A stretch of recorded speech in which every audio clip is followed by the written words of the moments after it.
الحمدللہ رب العالمین والصلاة والسلام علی اشرف الانبیاء والمرسلین وعلی آلہ واصحابہ اجمعین اما بعد فاعوذ باللہ من الشیطان الرجیم بسم اللہ الرحمن الرحیم هل اتاک حدیث ضیف ابراہیم المکرمین صدق اللہ مولانا العظیم۔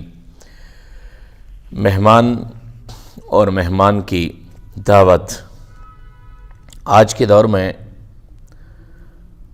اگر دعوت ہمیں ملتی ہے تو ہم دیکھتے ہیں کہ دعوت دینے والا کون سا شخص ہے، ماڑا ہے یا اچھا ہے۔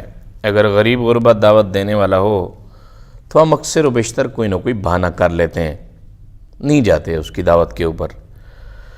اگر دعوت دینے والا بڑا تکڑا شخص ہو تو ہم دعوت کے اوپر جاتے بھی ہیں اور جا کے اس کی خوشامد بھی کرتے ہیں کہ جناب ہم آ گئے۔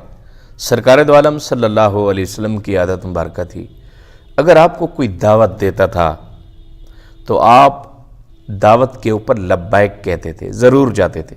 آقا دو عالم صلی اللہ علیہ وسلم کی خوبصورت عادتوں میں سے ایک عادت ہے کہ اگر تمہیں کوئی دعوت دے، اور نصیحت بھی ہے امت کو، اگر تمہیں کوئی دعوت دے اور عذر نہیں ہے، آپ کے پاس وقت بھی ہے، تو ضرور دعوت قبول کریں، اس کی دعوت کے اوپر جائیں۔ یہ بھی شرط ہے کہ وہ دعوت دینے والا غریب ہو یا امیر ہو۔ پھر رسول پاک صلی اللہ علیہ وسلم کی عادت مبارکہ تھی، جب دعوت کے اوپر جاتے تھے جو چیز بھی پیش کی جاتی تھی تو اس چیز کی تعریف کرتے تھے، شکایت نہیں کرتے تھے، ہماری طرح شاکی نہیں تھے۔ ہم دعوتوں کے اوپر جاتے ہیں اور کھانا ہمارے مزاج کے مطابق نہ ہو، اور جنہوں نے بلایا ان کے مزاج کے مطابق ہو، اس لیے کہ مزاج تو انسانوں کے مختلف ہیں، تو ہم اس کھانے کی شکایت کرتے ہیں۔ سرکار دو عالم صلی اللہ علیہ وسلم کھانوں کی شکایت نہیں کرتے تھے۔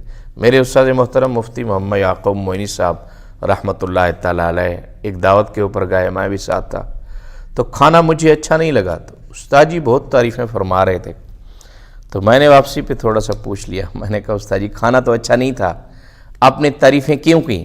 تو آپ نے ناصحانہ ایک جملہ بولا جو استاد بولتے رہتے ہیں شاگردوں کو، بولتے ہیں اللہ کا بندہ جیسا بھی ہو کھانا انہوں نے ہماری دعوت کی تھی، اب اس کھانے کی تعریف کرنا سنت ہے، ہم تعریف کریں گے تو ہمیں سنت کا ثواب ملے گا۔